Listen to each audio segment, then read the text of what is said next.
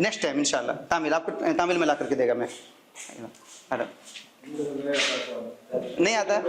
नेपाली नहीं पढ़? मेरा तो पढ़े थे नहीं। अच्छा कोई बात नहीं, आप पढ़ते हैं नेपाली? दे दीजिए। नेपाली पढ़ते हैं? हमारे पास हिंदी में भी बुक है।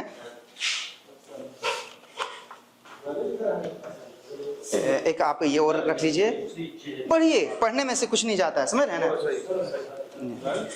आप पढ़ते हैं नेपाली? हिंदी में हिंदी देता हूँ। नेपाली पढ़ते हैं?